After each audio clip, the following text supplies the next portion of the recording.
ఒకసారి నీ సన్నిధిలో నాయనా నీ కృప కొరకు వేడుకుంటున్నావు. మాకెన్నో పనులు ఉన్నాయా, అందుకే మాకెంతో నీ కృప కావాలి. అన్ని సమస్యలు జయించుటకు, అన్ని పోరాటములు పోరాడుటకు కావలసిన ఆధ్యాత్మిక శక్తిని ఇచ్చి నడిపించమని క్రీస్తు నామములో అడుగుచున్నాను తండ్రి, ఆమేన్. దేవుని స్తోత్రం. హిజ్కియా గురించి మనం నేర్చుకున్నాం. ఈ రోజున అతని కుమారుడైన మనష్షే గురించి మనం దినవృత్తాంతాలు 2వ గ్రంథం 33వ అధ్యాయంలో చూడవచ్చు. ఈ అధ్యాయం అంతా మీరు తిరిగి చదవండి, అన్నదన ధ్యానం కాబట్టి నేను కొన్ని పాయింట్స్ మాత్రమే హైలైట్ చేస్తున్నాను. అందులో ఉన్న సారాన్ని మాత్రం గ్రహించుకొని మన జీవితానికి అనునయించుకొని మనం అటువంటి తప్పులు చేయకుండా, అలాగే వారు నేర్చుకున్న పాఠాల ద్వారా మనం కూడా దేవుని సన్నిధిలో పశ్చాత్తాపడి దారి బలునట్లుగా మనకి జీవితాలకు హెచ్చరికలుగా, ఆదరణగా, ఉపయోగకరంగా ఉంటామని మనం ఈ రాజుల గురించి ధ్యానిస్తూ వస్తున్నాం. మనష్షే ఎలా ఆరంభించినప్పుడు 12 ఏళ్ల వాడై యెరూషలేములో 50 సంవత్సరాలు ఏలాడు. 12 సంవత్సరాలకి 12 ఏళ్ళు వాడు అంటే 12 ఇయర్స్ ఏజ్లోనే రాజు అయిపోయాడు. తండ్రి చక్కటి పరిపాలనలో అతడు పుట్టి పెరిగాడు. దేవాలయంలోనే పెరిగి ఉంటాడు. దేవాలయంలోనే పెరిగాడు.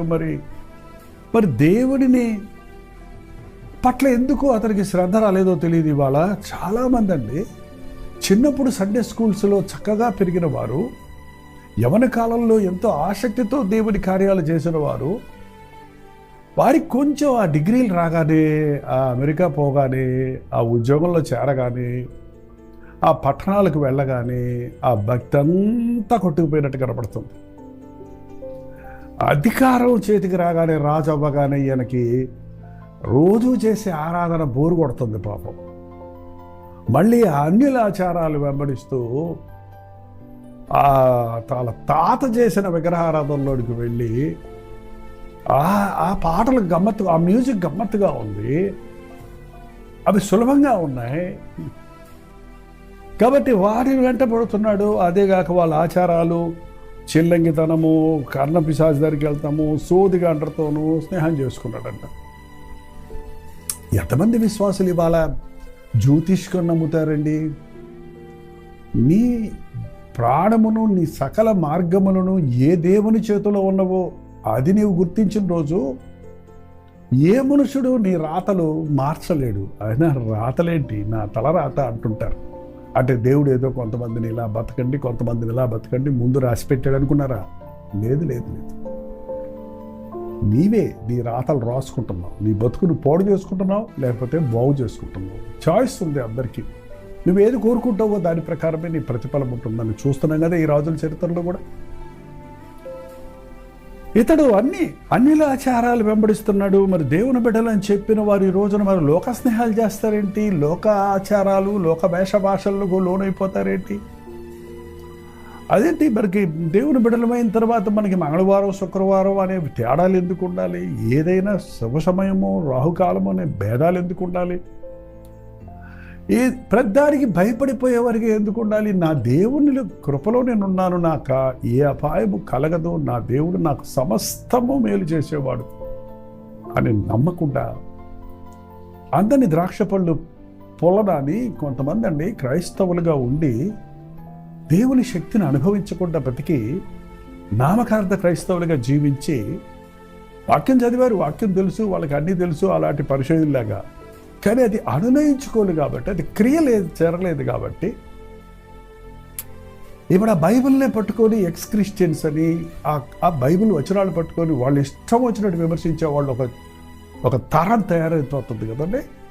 కారణం నువ్వు అక్షరాలు తెలుసు, నీకు ఆత్మ అభిషేకం లేదు, పరిశుద్ధాత్మని ముఠదల లేదు కాబట్టి లోకరీతిగా దేవుని మాటలు ధ్యానిస్తున్నావు, లేకపోతే మాట్లాడుతున్నావు. నీ చెయ్యి అభ్యంతరం అయితే నరికేయమంటే నరికేస్తావేంటి? నీ కన్ను అభ్యంతరంగా ఉంటే మరి పీకే అంటే పీకేమన్నా అర్థం? అదే చెప్తున్నారు ఇవాళ. అలాగే అనుకుంటుంది వారు భక్తి. పాపం ఈ మనష్షే ఇష్టం వచ్చినట్టుగా ఏదో కొత్త రకంగా ఉంది ఈ భక్తి, మా నాన్న చెప్పిన భక్తి కంటే మా తాత చేసిందే బాగుంది అన్నట్టు దేవునికి దూరం అయిపోయాడండి. తాను చేయటమే కాదు, హిజ్కియా తాను ప్రభువుని నమ్ముకొని ప్రజలందరికీ మందిరానికి నడిపించాడు. ఈ మనుషుడు పిచ్చి పిచ్చి కార్యాలు చేస్తూ ఈ తప్పైన విగ్రహారాధనకు, తప్పైనటువంటి జ్యోతిష్కాలకు, వీటికి ప్రాముఖ్యత ఇచ్చి ప్రజలందరినీ కూడా దేవుని ఎదుట దోషులుగా చేశాడు. ఎంత భయంకరమైన 9వ వచనం చదువుతున్నాడు. ఈ ప్రకారముగా మనష్య యూదా వారికిని యెరూషలేము కాపురస్తులకును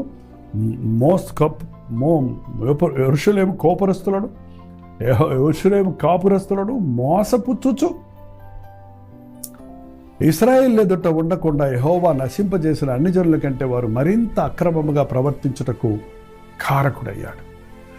వారు మరింత అక్రమముగా ప్రవర్తించుటకు కారకుడయ్యాడు. నువ్వు తప్పు చేస్తే దేవుడు ఊరుకోవటమే చాలా గొప్ప, పూనీలే అని కృప చూపిస్తున్నాడు. నువ్వు అనేకుల్ని చెడగొడతా ఉంటే ఇంకా చూస్తా ఊరుకోమంటావా ప్రభుని? నిన్ను నీవు నాశనం చేసుకోవటమే తప్పు. నీవు ఇతరులకు నాశనకరంగా ఉంటే, అడ్డంగా ఉంటే, ఆటంకంగా ఉంటే, వారు తప్పు చేయడానికి కారకుడు అయితే దేవుడు ఊరుకోడండి.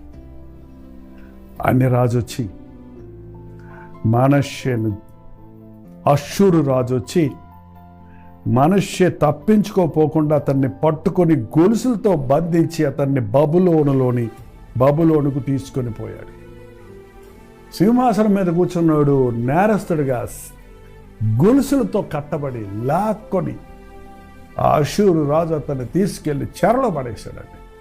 చెప్పకూడదు అంటారు చూసారా? అరే రాజమందిరంలో ఇంత గొప్ప అధికారం దేవుడు నీకు ఇస్తే అడుగుతే నేను బతికేందురా నీకు అన్నట్టు ఉందండి. ఇవాళ చాలామంది దేవుడిచ్చిన ఆధిక్యతలు పోగొట్టుకొని ఆ సైతాను చేతుల్లో బందీలుగా మిగిలిపోతున్నారండి. జాన్ న్యూటన్ అనే ఒక ఆయన ఉన్నాడు. ఆయనకు ఓడలకు అధికారి. ఆయన చాలా గొప్ప ధనవంతుడు.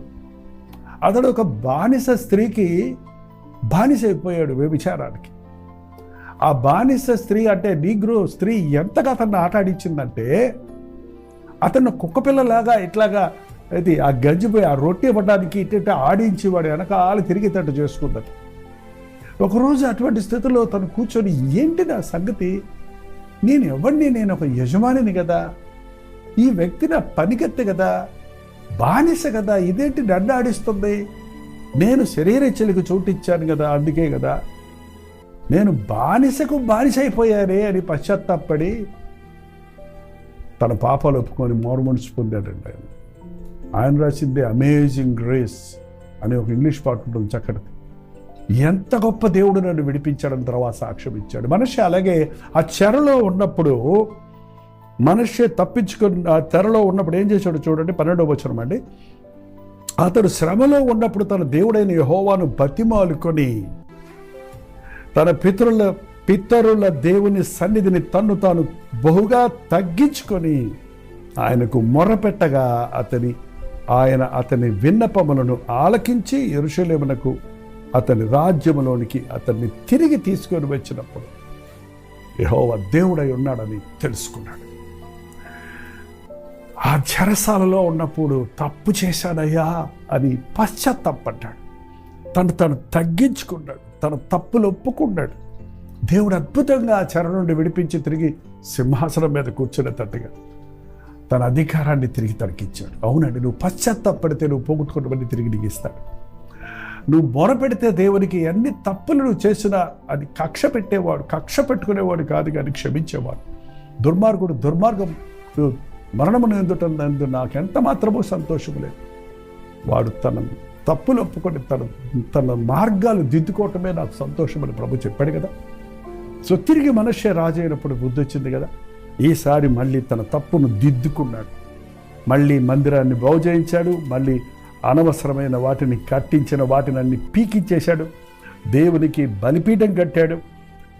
అక్కడ ప్రార్థనలు, కృతజ్ఞతార్పణలు ప్రారంభించాడు. 19వ వచనం చూస్తే అతడు చేసిన ప్రార్థనలు చేయటం మొదలుపెట్టాడు. అతడు దేవుడు ఎలా తనను క్షమించాడు అన్నది సాక్ష్యం చెప్పడం మొదలుపెట్టాడు. అనేక రీతులుగా తన జీవితాన్ని చక్కబెట్టుకున్నాడు. 17వ వచనం, ఆయనను జనులు ఉన్నత స్థలములందుకను బలులు అర్పించి చూపించరే గాని అర్పణలు తమ దేవుడైన యెహోవా నామమునకే చేసిరి. వారు అర్పించిన బలులు ఇప్పుడు యెహోవా నామములో బలులు అర్పించారు. బలిపీఠమును కట్టి కృతజ్ఞతాతులు స్తుతులు చెల్లించి చివరికి తన తప్పును దిద్దుకొని ఆ తరువాత మరణం వరకు ప్రార్థించుకుంటూ దీనంగా బ్రతికాడు. ప్రారంభం సరిలేదు, కానీ ఇతని అంతం సరుంది. ప్రారంభం బాగుండి అంతంలో పడైపోయిన వాళ్ళ గురించి చాలామందిని చూసాం. ప్రారంభంలో బాగుండి మధ్యలో భక్తి వచ్చి మళ్ళీ చివరిలో పోగొట్టుకున్న వాళ్ళని చూస్తున్నాం. అందుకే దేవుడి వాక్యం చెబుతుందండి, అంతం వరకు నమ్మకంగా ఉండాలి. నీ ప్రారంభం సరిగా ఉండాలి, నీ కలిగిందాన్ని గట్టిగా పట్టుకో. నేను దేవుడు అత్యధికంగా దీవించినప్పుడు మరింత జాగ్రత్తగా ఉండు, మరింత విశ్వాసాన్ని కాపాడుకో, కృతజ్ఞత హృదయాన్ని కలిగించు, తగ్గించుకో, హెచ్చించుకునేవాడు పడిపోతాడు. తగ్గించుకున్నప్పుడు క్షమించే దేవుడు ఉన్నాడు, నడిపించే దేవుడు ఉన్నాడు, నీకు కూడా ఉంటాడు. దీనులను ఆయన అలంకరిస్తాడు, గర్విష్ఠులు ఆయనకి హేయులు. ఈ మనస్సే తను ప్రారంభంలో చిన్నపిల్ల చేష్టలాగా 12 ఏళ్ళ వయసు అప్పుడు కదా తప్పుదారి పట్టినప్పటికీ అవన్నీ సరి చేసుకున్నాడు. దాని ప్రతివశనం అనుభవించాడు. చెరలో పెట్టబడినప్పుడు ఆ దీన స్థితిలో తగ్గించుకొని మొండికెత్తకుండా పశ్చాత్తాపడి ఒప్పుకొని మళ్ళీ దేవుని కృపను పొంది పోగొట్టుకున్నవన్నీ మళ్ళీ తిరిగి పొందాడు. తన రాజ్యాన్ని సంపాదించుకున్నాడు. మళ్ళీ ఏం మాత్రము అపవాదికి చోటు ఇవ్వకుండా తన తప్పులన్నిటినీ ఒప్పుకోవటమే కాదు, సరిదిద్దుకున్నాడు. దేవుని నామములో ఉన్న గొప్పతనాన్ని గుర్తించి యెహోవాయే దేవుడై ఉన్నాడు అని తెలుసుకున్నాడు అని ఉంది ఇక్కడ. అది దేవుడి గురించి అప్పుడు విన్న వాళ్ళు చాలామంది ఉన్నారు. ఇవాళ క్రైస్తవులందరికీ దేవుని గురించి బాగా తెలుసు, యేసుప్రభు గురించి తెలుసు. ఇదిగో సిలువ మరణ పునరుద్ధానాలు ధ్యానిస్తున్నారు లెంటలో. వీళ్ళందరికీ తెలుసు యేసుప్రభు ఆఖరికే చనిపోయారంటారు. ఈ 40 రోజులు నిష్టగా ఉన్నామంటారు. కానీ ఈ 40 రోజుల్లో పరివర్తన చెందకుండానే 40 రోజులు భక్తి అయిన తర్వాత మళ్ళీ పాత జీవితంలోకి వెళ్ళిపోయేవాడు నిజంగా ఆయన ప్రేమను రుచి చూచాడా? ఈ నిష్ఠ దినాల్లో నిజంగా ప్రభువుకు సమీపస్తుడయ్యాడా, లేక ఆచారంగా ఆనాటి పరిశుద్ధులాగా ఏంటండి అక్షరం పోకుండా పొల్లు పోకుండా ఆ మాటల ప్రకారంగా వాళ్ళు బతికేవారట. సోపు గింజల్లోనూ పోపు గింజల్లో కూడా దశభాగాలు ఇస్తారంట, కానీ కనికరం చూపించారంట, కృప చూపించారంట. పైకి భక్తి గల వారిగా ఉంటారంట, కానీ దాని శక్తిని ఆశ్రయించారంట. ఇది అంచెదినాల్లో అలాంటి పరిస్థితి ఉందండి. ఈ మనస్సే ఆచారంగా తల్లి భక్తిపరుడైనా తండ్రి భక్తిపరుడైనా ఆ బిడ్డలు ఎదిగినప్పుడు అండి వాళ్ళు తీసుకునే నిర్ణయాన్ని బట్టే వారి భవిష్యత్తు ఉంటుంది. కానీ ఏ తండ్రి కూడా ఆశీర్వాదాలు పోగు చేసి తన పిల్లలకి ఇవ్వలేడు. ఏ తల్లి కూడా తన భక్తిని ప్రార్థనను మూటకట్టి బిడ్డకిచ్చి పంపలేదు. నిన్ను దారి మళ్లించి నడిపించినప్పుడు నీవు ఆ దారిలో కొనసాగాలి దేవుని మార్గములో. అప్పుడు వర్ధిల్లుతాం, అప్పుడు దీవించబడతాం. తప్పు చేయటం సహజమేనండి. ఆ తప్పును ఒప్పుకోకపోవటం భయంకరం. తప్పులు చేసేవాడిని ప్రభు క్షమిస్తాడు, కానీ తప్పు ఒప్పుకోకుండా కప్పుకునేవాడిని, తప్పు చేసి మళ్ళీ చేస్తూ కూర్చునేవాడిని దేవుడికి అనుకరించలేడండి. పశ్చాత్తాపడ్డాడు, తగ్గించుకున్నాడు, ఒప్పుకున్నాడు, క్రియల్లో తాను మారాను అన్నది చూపించాడు, దేవునికి ఇష్టడిగా మరణించాడు. అటు జీవితాలు దేవుడు మనకు ఇచ్చునుగాక. ప్రార్థన. పరిశుద్ధుడా నీకు వందనములయ్యా. మా జీవితాల్లో అనేక సార్లు నాయన మా భక్తిలో నాయన బోరు కొట్టిందని ఈ మన్నా మాకెందుకన్నా ఇశ్రాయేలుల వలె ఈ చక్కటి భక్తి పాటలు భక్తి వచనాలు అలవాటు పడిపోయి నేటి క్రైస్తవుల అనేకులు కొత్తగా ఉందని వింతగా ఉందని తప్పుడు ఆచారాలు తప్పుడు పనులు చేస్తూ తప్పుడు వాటి కోసం ఆశిస్తూ లోక కార్యాలను ఆకర్షితులవుతున్న వారిని కనికరించయ్యా. నీకు దూరమై మేము వర్ధిల్లలేమని, నిన్ను కాదని మేము ఆనందించలేమని గుర్తించి అపవాది మమ్మల్ని పట్టుకొని బందీలుగా చేయకముందే, మేము బానిసలుగా పాపాలకు మారకముందే మమ్మల్ని మేము తగ్గించుకొని మా మార్గాలు సరిచేసుకుంటకు, మా జీవితాన్ని చక్కబెట్టుకున్నటకు నీ వాక్యము రోజు వింటున్న నీ బిడ్డలందరికీ నీ సహాయం చేయమని క్రీస్తు నామములో అడుగుచున్నాను తండ్రి. ఆమేన్. మన తండ్రి అయిన దేవుని యొక్క ప్రేమయు కుమారు